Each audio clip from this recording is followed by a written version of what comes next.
A meta-analysis of 63 studies indicates that atheists are smarter than people who believe in religion. In fact, the researchers from the University of Rochester, as I mentioned, looked at 63 studies, and they found a correlation, a strong correlation between intelligence and religiosity. 53 of the studies that they looked at showed a negative correlation. Only 10 of those studies showed a positive correlation.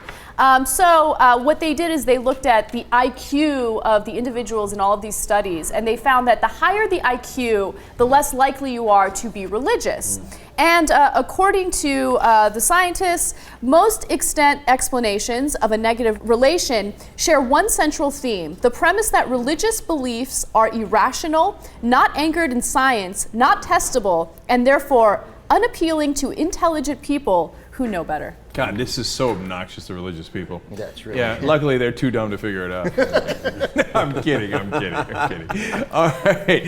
Now, in all seriousness, there might be other factors here. So if you're more intelligent, it makes me uncomfortable even talk about it like this because it seems obnoxious, more intelligent, But look, they meta studies, and they looked into it. But if you're more intelligent, you might also be more successful. And that's one of the biggest signs of not being religious is if you're more comfortable in life with money, etc. Because you don't believe that things are left to chance. You have the financial freedom to make things happen for you. So you don't need like a god or something to pray to make certain things in your life happen. You don't need as much hope in another world, in an afterworld. I mean, like, this life sucks, and I hope that God will make it better, or God will give me another life and it'll be better then. So poor people tend to be more religious. This is all, again, really macro. Here's a way to, don't think about it as, because we don't, well, I'm insulting whoever you talk to here, but don't think of it in terms of Islam around the world right now and why that's worked so well. One reason why it appeals to people was because they start with no access to education. And that's why fundamentalist Islam, that's what I'm really talking about, is fundamentalist Islam.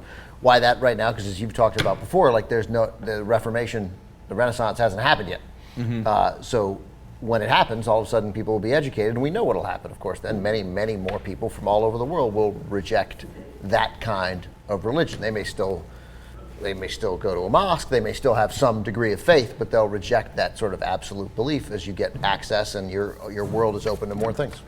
Yeah, and to that point, combining with what I was saying earlier, in Islam, there's so much frustration in the Muslim countries because of the powerlessness. The West wants to invade any of your countries, they can. It could be for no reason. They're just going to steamroll you. The Palestinians, 60 years and still occupied, and there's nothing they can do about it, and that leads to more poverty. And so where do you go for hope that maybe something's going to be better? You turn to God. Whereas if you're comfortable and you're living in a mansion somewhere, you don't need that as much. So that's part of the factor here. Yeah, and it's not just the West and the Palestinians, of course. Also, it's why we're seeing the Arab Spring. It's their own leadership that there's no opportunity, and the poverty and unemployment rates are so scandalously high, and we see young man after young man after young man can't find a job, didn't go to college, went to a crazy school, a madras to begin with.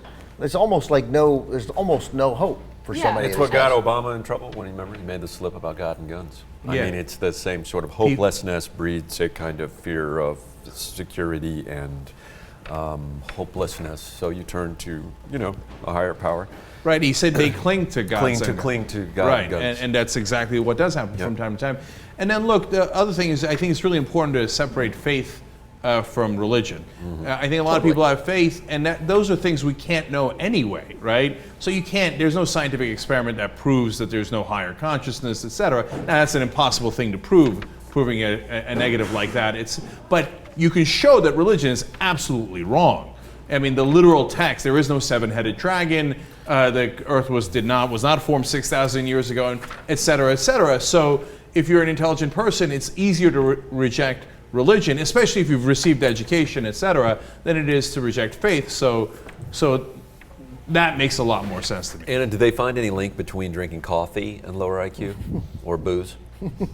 Specifically bourbon. No, they did not. With a splash of water. They did not. Okay, good. Yeah. Okay.